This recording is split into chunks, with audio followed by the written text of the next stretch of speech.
An Introduction for All Americans by William P. Fall. Or rather, we should say an introduction for everyone, but especially college students. For we are mindful that this discussion and the writing that follows it concern all responsible divisions of society. This introduction was written originally in 1974, when the geopolitical division of communist and non-communist worlds was a reality. However, in the late 1980s, communism ostensibly collapsed. Because of that perception, some might wonder about the relevance of this material for today's world. Nonetheless, terms such as communist, and we can add to that socialist, fascist, or corporatist, are just labels.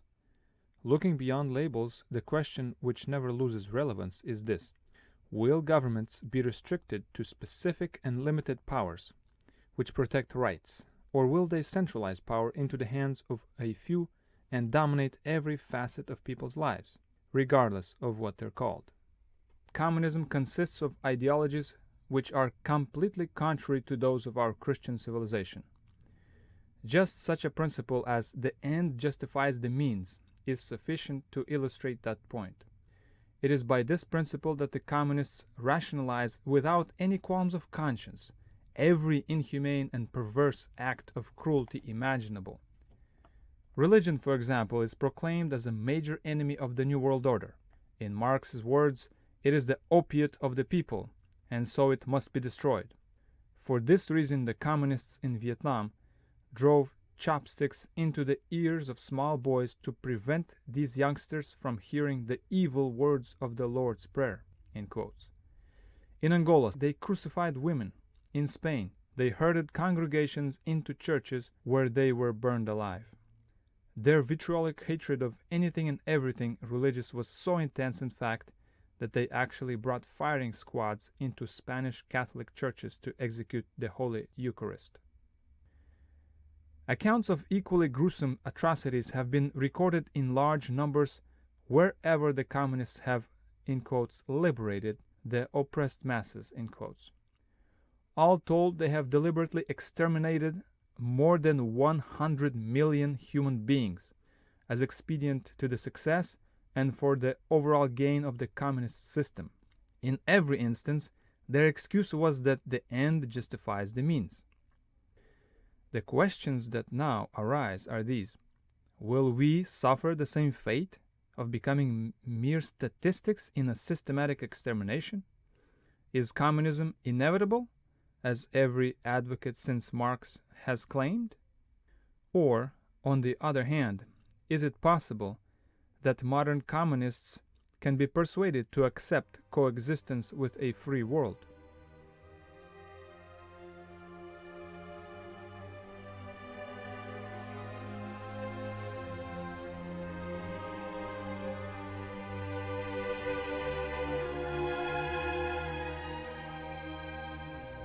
To understand the manifesto, however, it is essential to understand its author. Now it is a commonly held belief that the work was co-authored by Karl Marx and Friedrich Engels.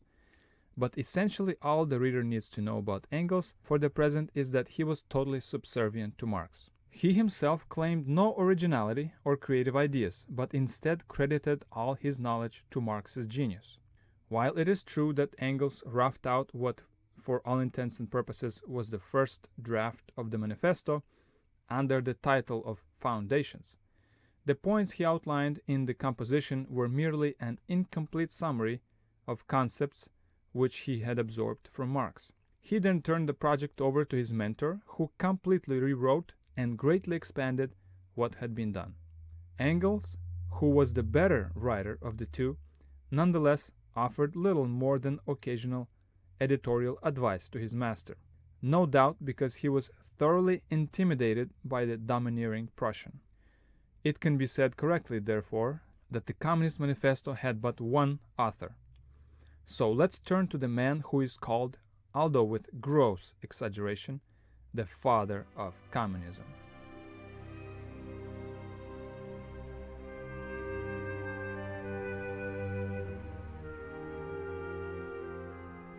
Marx the man. In this presentation, we shall not attempt more than a scant biography, for we need concern ourselves with only the most important features of Marx's life, as they bear on his codification of the Communist Creed. Karl Heinrich Marx was born in the Prussian city of Trier in 1818. He was the first son in a sizable family of children born to his Dutch immigrant mother, whom he disliked, and his lawyer father, whom he used. It is a total myth that Marx grew up in poverty. Not only was he reared in a respectable middle-class family of more than sufficient means, but the 17 years that he lived in the comfortable Trier environment never brought him into contact with the impoverished classes. The only poverty with which the Prussian humanitarian, in quotes, ever was to have contact was that which he brought on his own family. In fact, at least one of Marx's children died from neglect. But we're getting ahead of our story. The significant features of his youth are quickly summed up. He had a prodigious mind that drew to him the attention he quickly came to relish. As might have been expected, the excessive attention gave rise to undesirable characteristics. Karl Marx was known as a self-assertive, obstinate and opinionated boy with no desire to make friends, and through his arrogance he managed to alienate anyone who sought to befriend him. It is known that his father was concerned about Karl's notably cold indifference and insensitivity to others, but apparently preferred to dismiss the matter for some time in deference to his son's shining intellectual qualities, with the attitude that a gifted mind is naturally different. And gifted he was. Young Marx was a top student through the lower grades of school. His rhetorical skill and dexterity in conversation, however, were observed to be his strongest points. In fact, these eventually came to overshadow greatly his scholastic achievements. When he left home to attend the University of Bonn, he continued, as always, to devour quantities of books from which could be gleaned the food for his oratorical thought. But at the same time, his essential studies and attendance at lectures were being almost completely neglected. He narrowly escaped expulsion for nocturnal drunkenness and riot, quotes, on at least one occasion. Even while his father was suffering serious financial difficulties, as the result of what proved to be a terminal illness, Marx never ceased to squander all the generous allowances that he was able to wring out of the dying man by desperate pleas and glowing reports of his scholastic industriousness. The truth, of course, was that his grades were now miserable as a result of his having lost all ambition to graduate. Marx had grown shamelessly content to live on his financially strained father or anyone else who would support him. The prodigy had become an aimless professional student. In short, he was a campus derelict, a college bum. And once his character had been poured into that mold, the shape was retained for the rest of his life. With the exception of Engels, whose liberal pensions were dearly treasured, Karl Marx never had a lasting friend, never held any kind of stable employment, and yet was perennially successful at having his laziness subsidized by others, including his wife, who could be dazzled by his brilliant mental maneuvers. Marx came to the university fully confident that he would become a world-famous poet. In his first year at Bonn, however, his ego suffered a severe assault. A professor criticizing an essay which Marx submitted for his final exam, noted that the student fell, quote, into his usual mistake, an exaggerated search after an unusual and metaphorical mode of expression. Therefore, the whole presentation lacks clarity, often even accuracy, unquote. Rather than profiting from what was intended as constructive criticism, Marx became bitterly antagonistic towards the professor. His father, too, repeatedly censured the vain young man. Quote, Unfortunately, you are confirming all too well the opinions which I hold of you, that in spite of your many good qualities, egotism is your ruling passion." Unquote. Marx, like all egotists, was the last to admit any fault. But ultimately it began to dawn even on him that, at least so far as his poetic ambitions were concerned, he was anything but a genius. He came to confess of his own poetic writings, quote, "The emotions are generalized and formless. There is nothing natural. Rhetorical reflections instead of poetic thoughts. Everything is made out of thin air." Unquote. It must be said that in this instance, young Marx was being as candid about himself as was humanly possible for a person whose vanity had been fed and reinforced all his life by the flattering attentions of those few who entered his private world. Finally, he was seeing himself as others, who had no reason to be partial to him, had been able to see him. He had been completely certain that he would become a famed poet, but even in the Europe of that era, when intellectual standards were being diluted with revolutionary thought, the qualities of sincere emotion and honest sentiment still were highly valued in poetry. And in that regard, Karl Marx, the poet, in quotes, stood stark naked before the world. So he was clearly at a turning point in his life. Some new direction had to be chosen. Of course, he might have sought to correct those flaws which hindered his literary ambitions and which he now saw all too plainly. But instead he decided to become a theorist in philosophical abstractions.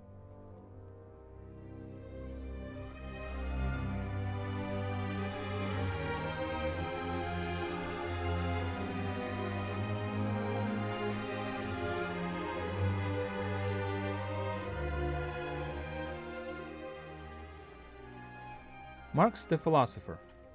There are many reasons why this course was a natural choice for Karl Marx. To begin with, the world in general was in a state of flux, as was only normal for a transitional period. The growth of free enterprise has given birth to the organic compound known as the Industrial Revolution, which at the time was becoming the strongest yet least harmful influence in civilized countries.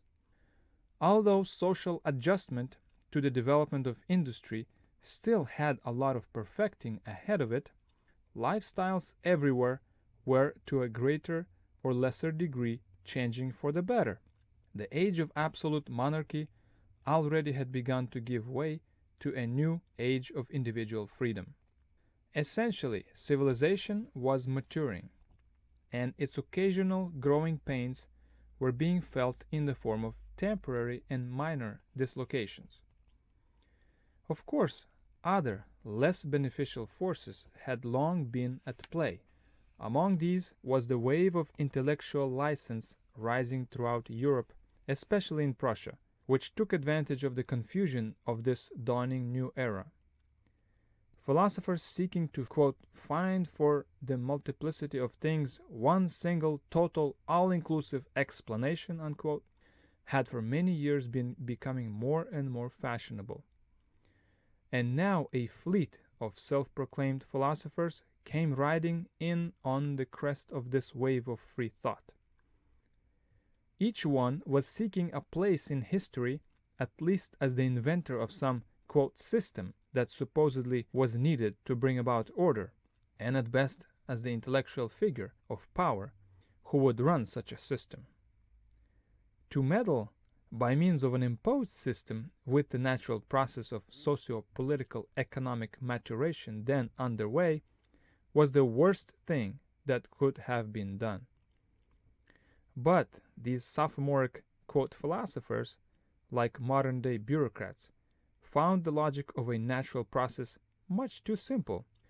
Besides, it would never thrust a great theorist into immortal history, much less serve as the means for establishing a personal power hold. Such were the times and the circumstances surrounding Karl Marx's metamorphosis from poet to philosopher. And there were also his own traits of character, which so readily directed him to this new vocation. All of the weaknesses which he had described in himself as a poet now appeared as desirable attributes of a student of first principles. Weren't a philosopher's thoughts expected to be, quote, generalized and formless? Wasn't it common knowledge that in philosophy, quote, there is nothing natural?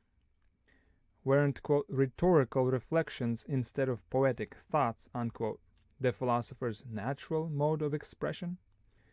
And in those times of intellectual license, who would become disturbed about philosophical ideas, quote, made out of thin air? But certainly the principal motivation behind Marx's new pursuit was his notable ego.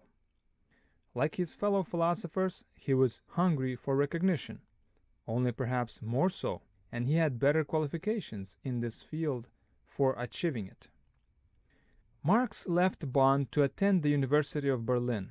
While there, he came into contact with a group of coffeehouse, quote, intellectuals, who met informally under the name of the, quote, Professors' Club, at any beer parlor where their lengthy daily sessions of loitering would be tolerated. Most of the young men who attended these gatherings held doctor's degrees, which in those times meant little more than that they had completed basic university studies. Though a mere student, Marx was accepted by the group and began to spend the bulk of his time at its long sessions, absorbing mental nutrition from the discourses.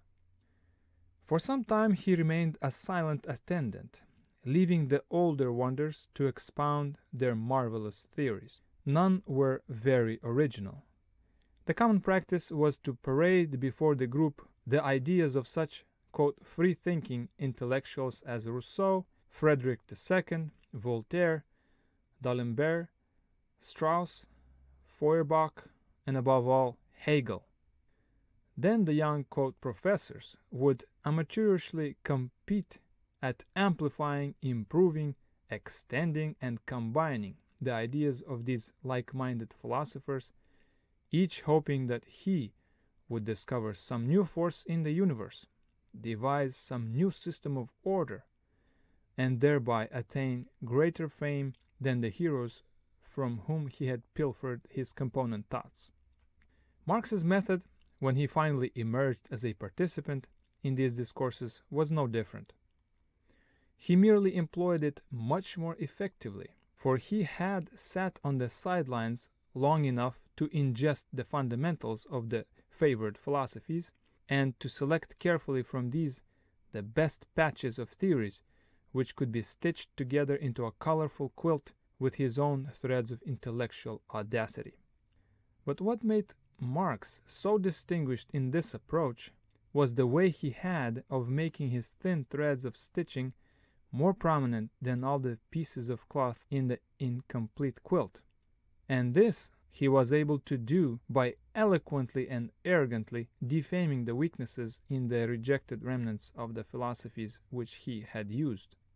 He was an instant success among his new associates, who lavished enthusiastic praise on him.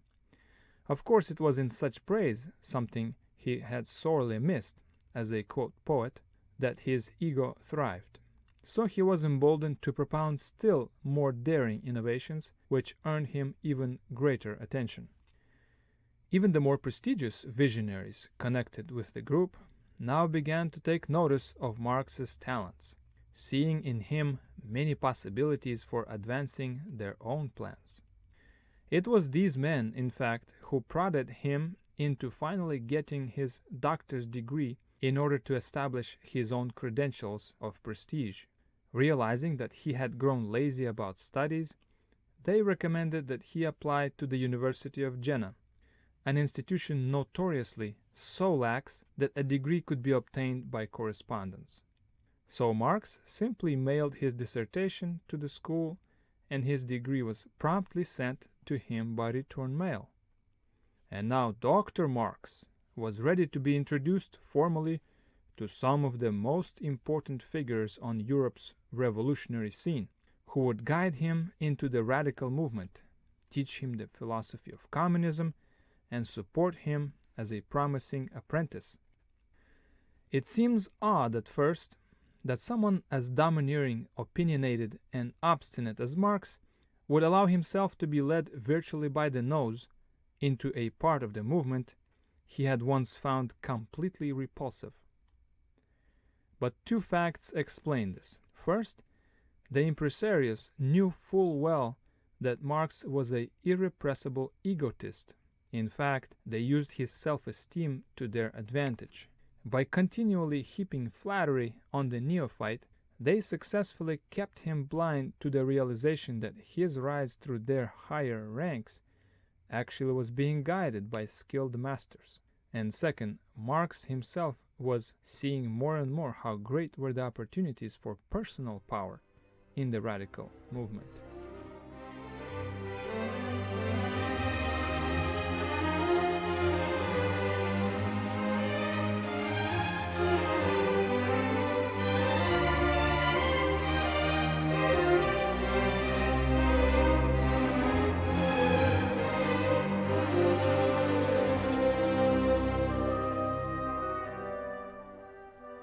Marx the economist.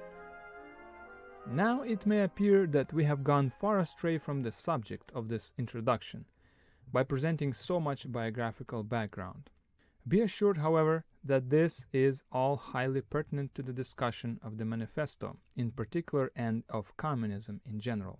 For just as communism is better understood by examining the Manifesto, the document itself is better understood by examining the person who was its author. And we can learn a great deal about the person from even so inadequate a biographical outline. We know, for example, that he had certain qualities which can properly be described as brilliant.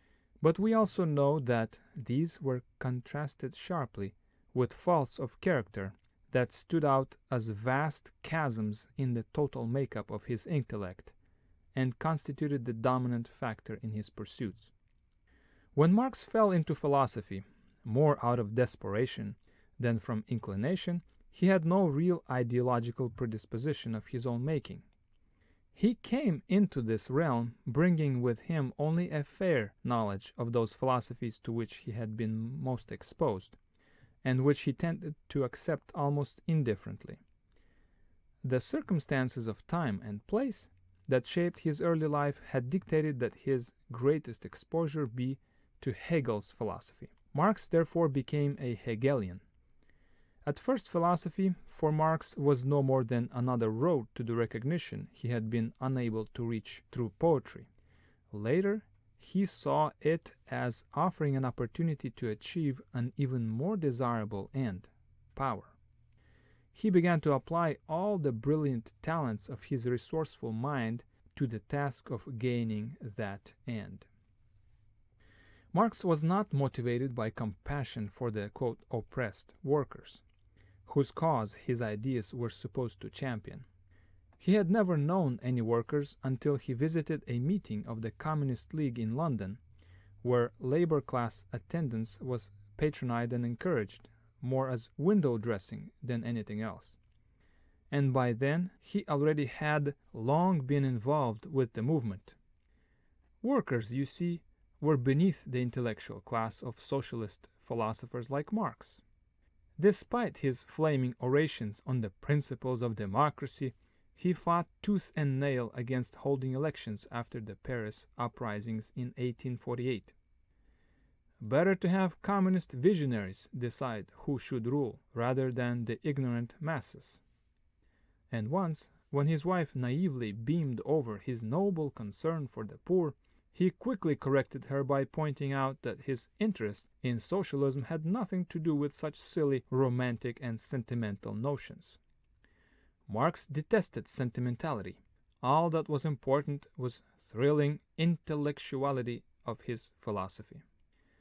Nor was the philosophy itself any more sacred to Marx than a game in which all that mattered was winning out over his opponents.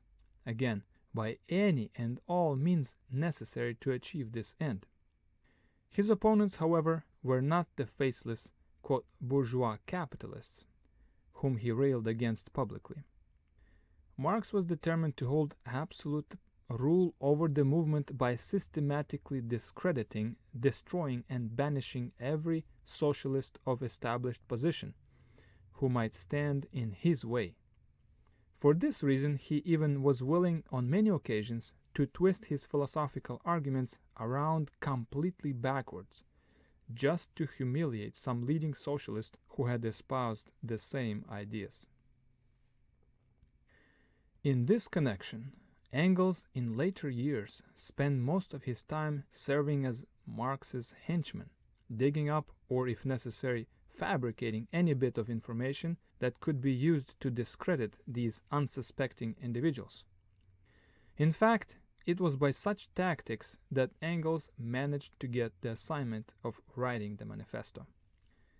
An effort had been underway for 2 years to unite all the socialist factions of Europe behind one movement headed by the Communist League. At the League's first Congress, held in London in 1847, it was decided that a working program should be drawn up. So, Moses Hess, a prominent socialist who had done much to help Marx's rise, submitted a draft to the League's Paris branch.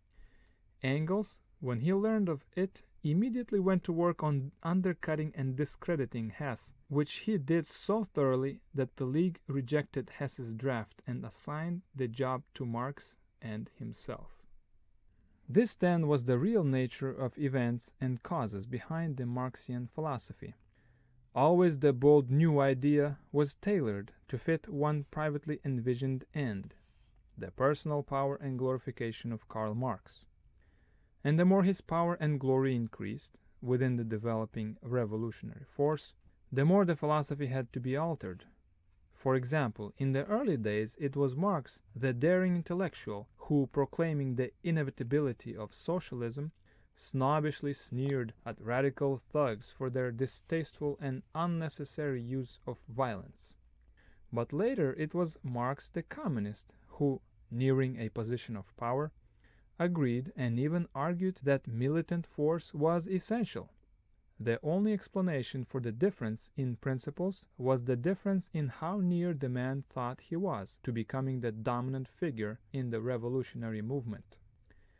Marx's theory of the inevitable rise of a new world order had become the philosophic keystone to the heightened spirit of his own socialist following. But unless the theory could be given more substance, that spirit would soon collapse into a disillusioned heap, and Marx would become just another in a long line of forgotten 30-day socialist wonders. So he set about to prove the certainty of capitalism's demise by devoting long hours to the study of economics. What was significant about this new ambition was that in all the time he had been preaching about the evils of capitalism and prophesying its inevitable doom, Marx had never so much as opened an economics book until now.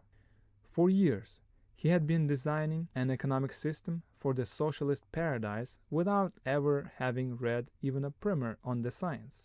And now he was feverishly studying economics for the first time in his life to find the missing key that would prove his already established economic philosophy.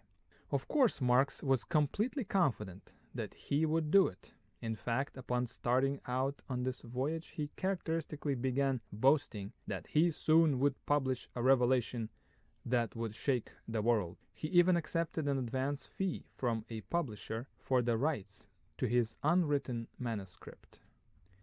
The search, however, was long and fruitless. He could find nothing in his studies that would even seem to prove his philosophical theory, although he certainly wasn't willing to entertain any notion that his premises could not be substantiated.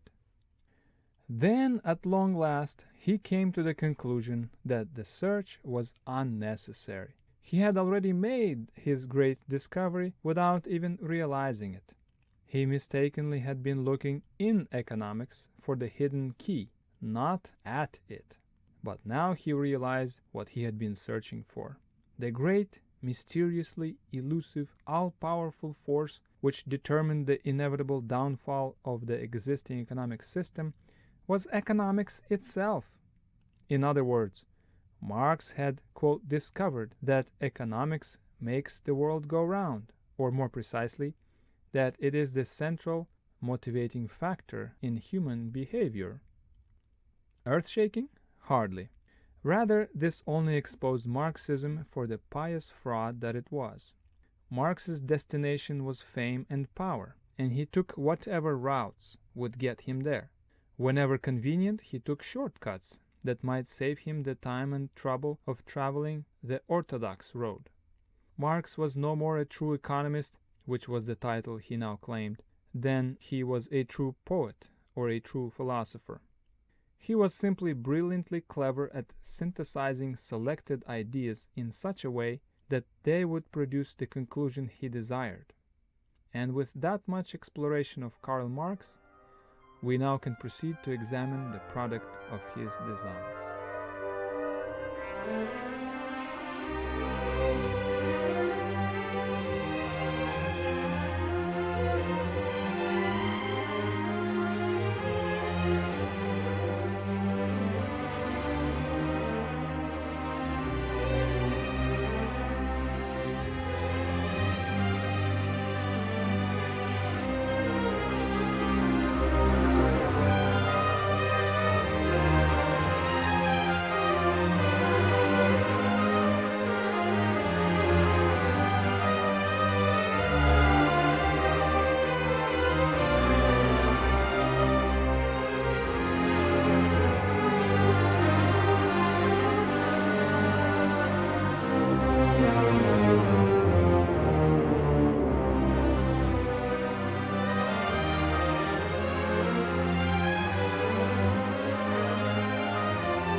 About the Manifesto. The Manifesto of the Communist Party had not been intended in the beginning to be a manifesto at all, but merely a program not unlike the platform of any political party. Once Engels had managed to get the commission for its writing from the Communist League, however, he and Marx saw that no mere political platform would suffice. These were communists, the prophets of an inevitable New World Order, not common politicians. These were the intellectuals, the soldiers, the revolutionaries who would clear away the rubble of decaying capitalism to make way for the unencumbered rise of the New World Order. Theirs must be a program, a manifesto, befitting so monumental a cause, and the League agreed. The manifesto is typically Marxian. In fact, as a summary of his muddled thinking, it is Marx. But this is not to say that the various theories on economics, sociology, and politics came from his own invention. On the contrary, there is not a single idea to be found in the manifesto which had not been expressed at some earlier time. In reality, the manifesto is a composite of the most successful revolutionary concepts produced by German philosophy, English political economics, and French socialism, before and during the 19th century. No one but Karl Marx, however, could have condensed and blended these concepts so ingeniously into one complete ideology, or tempered them so masterfully with powerful rhetoric. It will be found that the wide variety of ideas which make up the whole Communist Manifesto have been highly compressed. As a result, there are some areas where the reader who is unfamiliar with Marxist doctrine might become confused. Perhaps it will prove helpful, therefore, to discuss a few of the major concepts in advance. First and foremost in the manifesto is Marx's philosophy of the history of class struggle. The principal thread that is woven through the entire discussion is the Hegelian philosophy of the quote, dialectic. It was Hegel's theory that the development of humanity followed an irregular course of ascent, motivated by some transcendental force. The essence of the theory was that the irregularities in the upward path were governed by the dialectical process, that is, everything that comes into existence, thesis, is opposed by some negative entity, antithesis, and out of the inevitable clash between the two is produced a balanced, harmonious entity, synthesis. This nebulous Hegelian philosophy captivated the revolutionary intellectuals of Europe in the early 19th century. But there were many, including Marx, who rejected Hegel's spirituality, and so, borrowing from the ideas of Ludwig Feuerbach, D.F. Strauss, and Bruno Meyer, Marx introduced the atheistic concept of materialism into the philosophy as a substitute for spirituality. The product, or synthesis, was, quote, dialectical materialism, unquote. In the application of this philosophy to the communist program, the bourgeoisie, the body of, quote, oppressive, unquote, middle-class property owners, becomes the thesis. The proletariat, the, quote, oppressed, unquote, wage labor working class, becomes the antithesis. And the predestined struggle between the two classes will produce as the synthesis a perfect new order, the communist society wherein all men will be equal and live in complete harmony. This theme is so central to communism that it is immutable, which is why today we hear from the communists such statements as, quote, war to the hilt between capitalism and communism is inevitable, unquote. Marx goes further than Hegel in still another respect. He attempts to define the mysterious force which propels the dialectical process, that which Hegel attributed to the spiritual plane. The theoretical force motivating all human behavior is identified by Marx as, quote, economic determinism, unquote. In other words, the concept briefly mentioned earlier that all social and political activity is determined by the existing economic environment or conditions. In Marx's time, these conditions in many parts of Europe were poor, though gradually improving. But the concept of economic determinism was seized upon by radicals, since it freed them of any responsibility or guilt for their riotous rebellion. Of course, the idea was nothing new. It had been circulating since before the French Revolution. Marx almost obscures his political economics in the Manifesto by superimposing sectional glimpses of it onto his philosophical narration, and so some of his phraseology should be explained before we leave this subject. By his, quote, labor theory of value, unquote, which he derives from the classical economist David Ricardo, Marx means that the value of any given commodity is determined by the labor required to produce it. He adds on to this the notion that all human needs, ideally, should be filled by the direct exchange of labor. Profit, therefore, is, quote, surplus value in an economic system. That is, according to Marx, it is an unnecessary or even artificial increase in the value of goods that reduces labor's share of generated wealth to a bare subsistence level. Drawing on a theory of economist T.R. Malthus, he concludes that it is, quote, scientifically predictable that as the labor class grows in size and the, quote, exploitation of labor therefore increases, the conflict between the two classes, bourgeois and proletarian, will produce a new order. It should not be necessary for humanity to endure all the prolonged misery which would follow this working of the natural law of economic determinism, Marx reasoned. Since the outcome of a communist order is inevitable anyway, it is the moral duty and creative role of communists to institute a less painful process that will spare the world such hardships. And he summed up this process in a single phrase, quote, abolition of private property. With this step taken, all property would come into common ownership under the control and protection of the state. Wages and the surplus value of profit would be abolished in the process. Theoretically, everyone would be equally prosperous because everyone would be equal. This would eliminate all greed, all exploitation, all oppression, and therefore peace and harmony would reign. But the condition would have to be universal throughout the world before dangers to its blissful permanence would cease. Hence Marx prescribed 10 steps that make up the communist program for the elimination of all capitalism in all the world's countries and for the establishment of a communist new world order.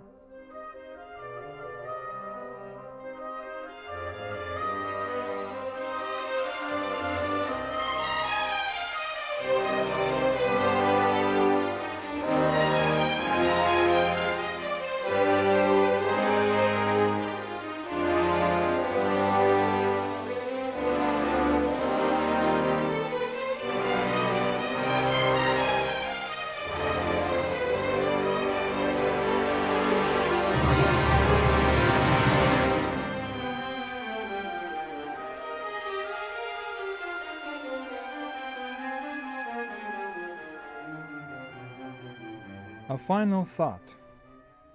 It will be observed that we have not attempted to disprove the Marxian theories outlined in the previous section.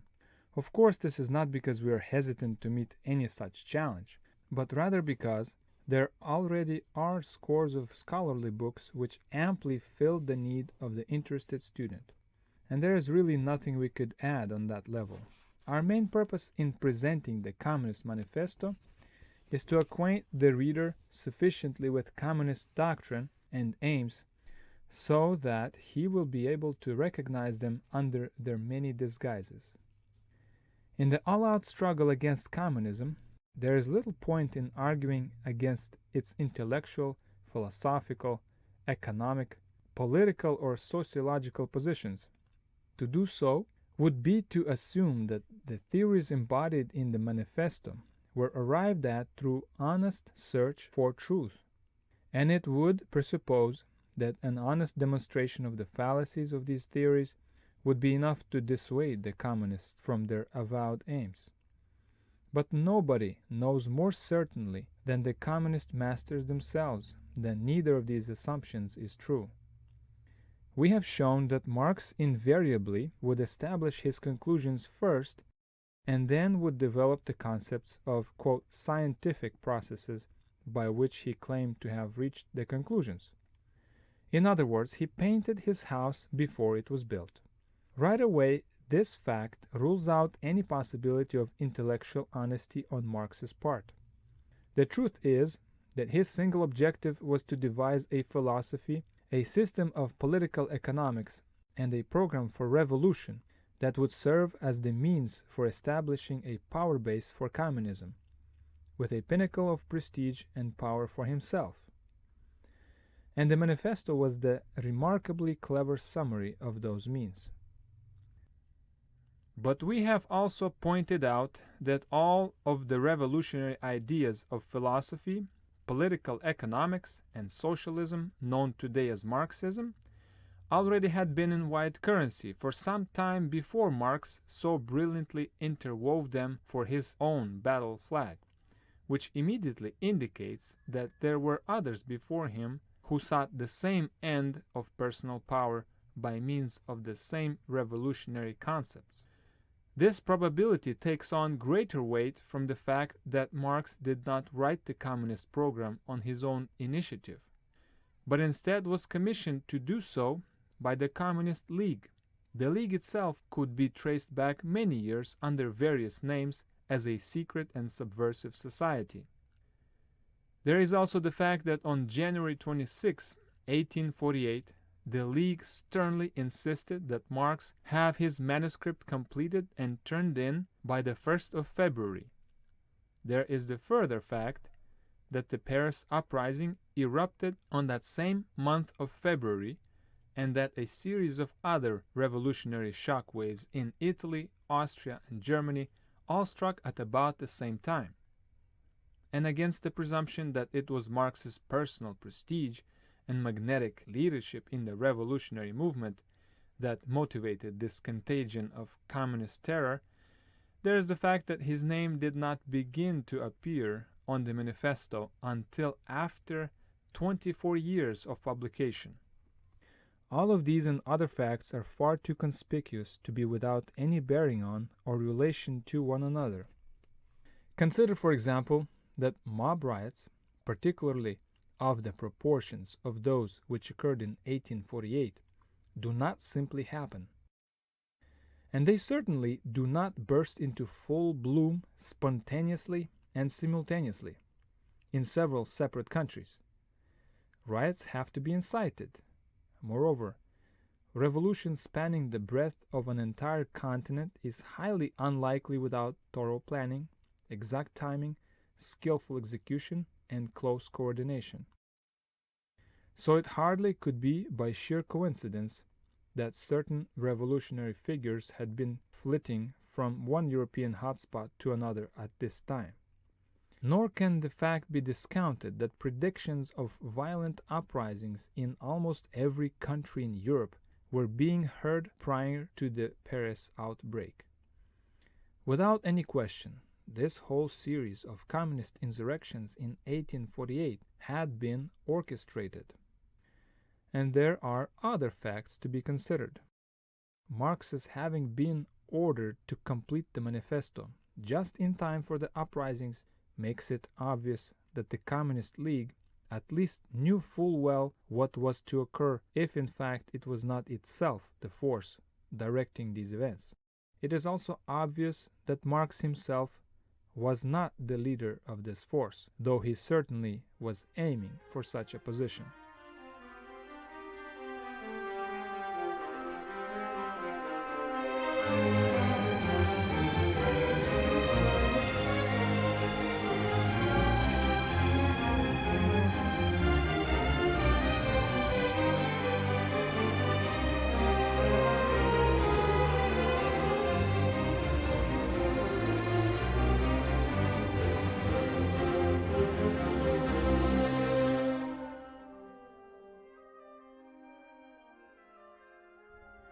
These observations completely rule out any humane and noble purpose, any natural outgrowth from economic and social conditions, or any misguided but sincere philosophy as the cause of the revolutions of 1848.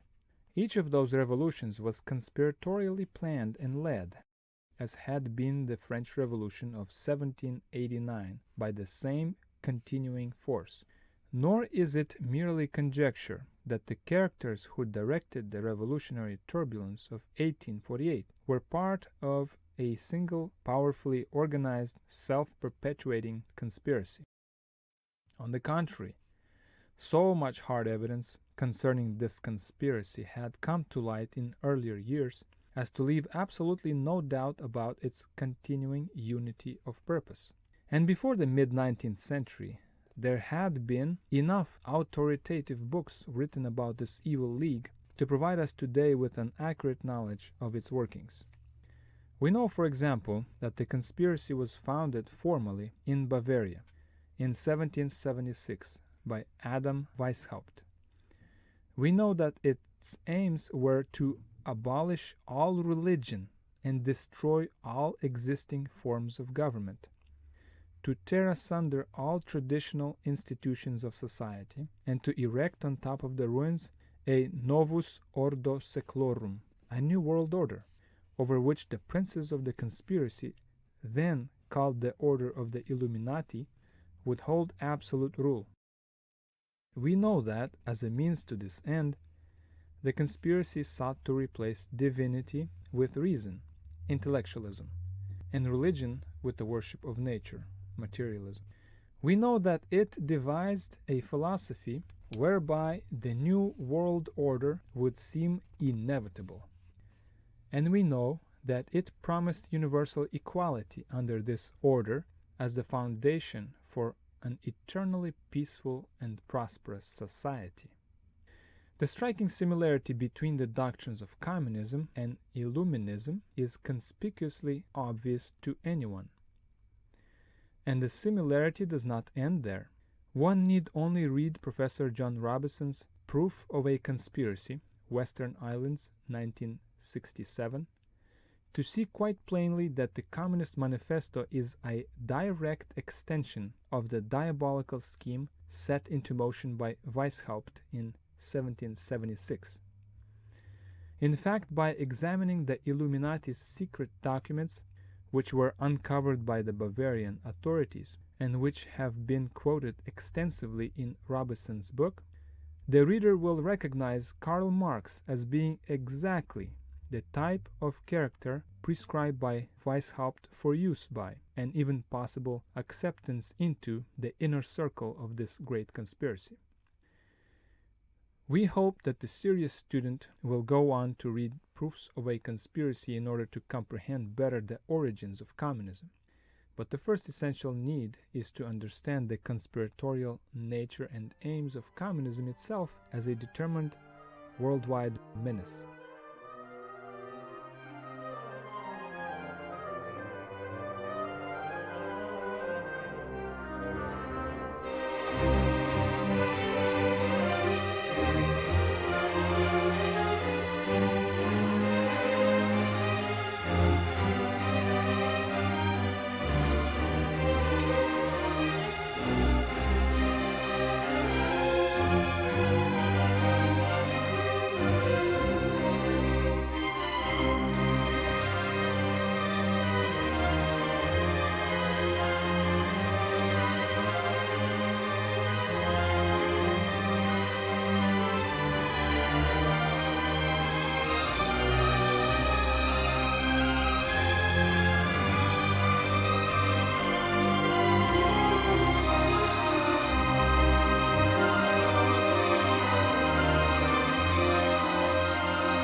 The 10 Planks of Communism.